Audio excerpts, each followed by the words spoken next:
حدیث collection part 23 فرض نمازیں اول وقت پر ادا کرنے کا بیان 12 حدیث۔ بسم اللہ الرحمن الرحیم۔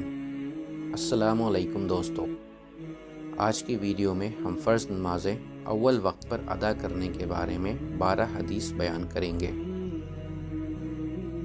حدیث نمبر 1، حضرت علی رضی اللہ عنہ سے روایت ہے کہ نبی کریم صلی اللہ علیہ وسلم نے فرمایا، اے علی، ان 3 کاموں میں دیری نہیں کرنا: نماز جب اس کا وقت آ جائے، دوسرا جنازہ جب حاضر تیار ہو جائے، تیسرا بیوہ اور طلاق یافتہ عورت کی شادی جب اس کا جوڑ مل جائے۔ ترمذی۔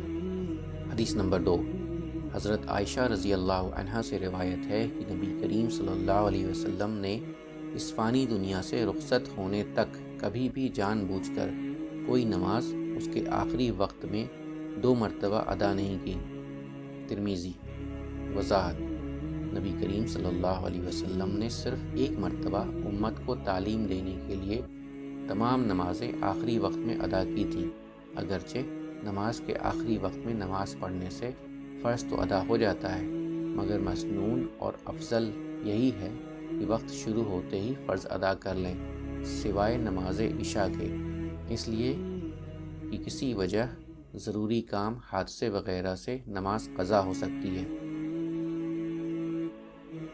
حدیث نمبر 3، حضرت ابو ایوب رضی اللہ عنہ سے روایت ہے کہ رسول کریم صلی اللہ علیہ وسلم نے فرمایا، ہمیشہ میری امت خیر بھلائی پر رہے گی جب تک کہ مغرب کی نماز کو ستاروں کے ظاہر ہونے تک لیٹ نہیں کرے گی۔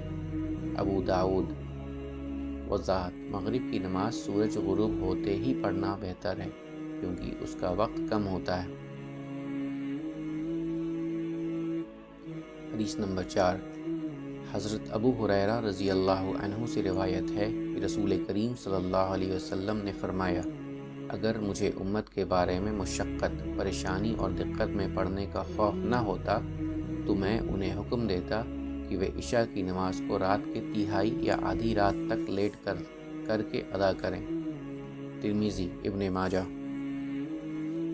حدیث نمبر 5، حضرت معاذ بن جبل رضی اللہ عنہ سے روایت ہے کہ رسول کریم صلی اللہ علیہ وسلم نے فرمایا، عشاء کی نماز کی تاخیر سے دیر کر کے ادا کرو، بلا شبہ تمہیں اس نماز کی وجہ سے دوسری امتوں پر فضیلت عطا کی گئی ہے، تم سے پہلے کسی امت نے یہ نماز ادا نہیں کی۔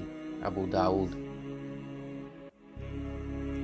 حدیث نمبر 6، حضرت نعمان بن بشیر رضی اللہ عنہما سے روایت ہے کہ رسول کریم صلی اللہ علیہ وسلم عشاء کی نماز تیسری رات کے چاند کے چھپنے کے وقت ادا کرتے تھے۔ ابو داؤد۔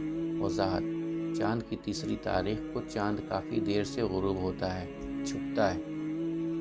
حدیث نمبر 7، حضرت رافع بن خدیج رضی اللہ عنہ سے روایت ہے کہ رسول کریم صلی اللہ علیہ وسلم نے فرمایا، فجر کی نماز روشن کر کے ادا کرو، اس لیے کہ فجر کو روشن کرنے میں ثواب زیادہ ہے۔ ترمذی، ابو داؤد۔ وضاحت: صبح کی نماز اندھیرے میں شروع کی جائے اور قرأت لمبی ہو اور نماز اس وقت ختم ہو جائے جب روشنی پھیل جائے۔ آپ فجر کی نماز میں یہ صورتیں پڑھا کرتے تھے: سورہ قرح، سورہ آل عمران، سورہ لیل، سورہ جمعہ، سورہ دہر، سورہ مومنون، سورہ جن، سورہ یوسف، سورہ حج۔ حدیث نمبر 8، حضرت ابو سعید خدری رضی اللہ عنہ سے روایت ہے کہ ہم رسول کریم صلی اللہ علیہ وسلم کی امامت میں عشاء کی نماز ادا کرنے کے لیے انتظار کر رہے تھے۔ جب رسول پاک صلی اللہ علیہ وسلم تشریف لائے تو تقریباً آدھی رات گزر چکی تھی۔ آپ نے فرمایا، اپنی اپنی جگہ پر ہی بیٹھے رہو۔ چنانچہ ہم اپنی اپنی جگہ پر ہی بیٹھے رہے۔ آپ نے فرمایا، اس مسجد کے علاوہ لوگ نماز ادا کر چکے ہیں اور اپنے سونے کی جگہوں میں جا چکے ہیں اور تم نماز میں ہی رہے ہو۔ جب تک تم نماز کے انتظار میں تھے، اگر کمزور انسان کی کمزوری اور بیماری کا خیال نہ ہوتا تو میں اس نماز کو آدھی رات تک لیٹ کر دیتا۔ ابو داؤد۔ حدیث نمبر 9، حضرت انس رضی اللہ عنہ سے روایت ہے کہ رسول کریم صلی اللہ علیہ وسلم جب گرمی ہوتی تو ظہر کی نماز تاخیر سے دیر کر کے ادا کرتے اور جب سردی ہوتی تو جلدی ادا کرتے۔ حدیث نمبر 10، حضرت عبداللہ بن مسعود رضی اللہ عنہ سے روایت ہے کہ رسول کریم صلی اللہ علیہ وسلم نے فرمایا، نماز دستہ سے مراد عصر کی نماز ہے۔ ترمذی۔ وضاحت، اللہ تعالیٰ نے فرمایا تم نمازوں کی حفاظت کرو، خصوصاً نماز وسطیٰ بیچ والی نماز کی۔ سورہ قرہ آیت نمبر 238، لہٰذا اس کی سب سے زیادہ حفاظت کرنی چاہیے۔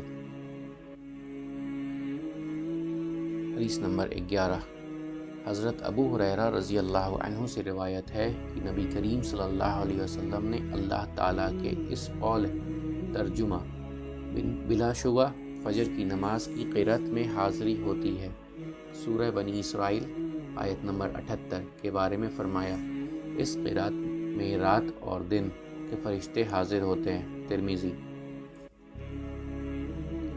حدیث نمبر 12، حضرت زید بن ثابت رضی اللہ عنہ سے روایت ہے کہ رسول کریم صلی اللہ علیہ وسلم ظہر کی نماز سخت گرمی میں زوال کے بعد ادا کرتے تھے۔ گرمی کی وجہ سے صحابہ اکرام رضی اللہ عنہم پر یہ نماز بہت دشوار ہوتی تھی۔ پھر یہ آیت نازل ہوئی۔ ترجمہ، تم سب نمازوں کی حفاظت کرو اور خاص طور پر درمیانی نماز کی، سورہ بقرہ آیت 238۔ آپ نے فرمایا، بلا شبہ اس سے پہلے 2 اور بعد میں 2 نمازیں ہیں۔ ابو داؤد۔ وضاحت، درمیانی نماز سے مراد عصر کی نماز ہے۔ ایک حدیث ہے کہ جس کی عصر کی نماز قضا ہو گئی تو اس کا گھر بار اور مال سب لٹ گیا۔ امید کرتا ہوں دوستوں کہ آپ کو آج کی ویڈیو اچھی لگی ہوگی۔ اگر آپ کو ہماری ویڈیو اچھی لگی ہے تو ویڈیو کو لائک ضرور کریں اور مزید اس طرح کی ویڈیوز دیکھنے کے لیے ہمارا چینل سبسکرائب کر لیں اور دوستوں کے ساتھ شیئر کرنا بھی مت بھولیں۔ اللہ آپ سب کا حامی و ناصر ہو۔ انشاءاللہ ملتے ہیں اگلے ویڈیو میں۔ اجازت دیجیے۔ السلام علیکم۔ اللہ حافظ۔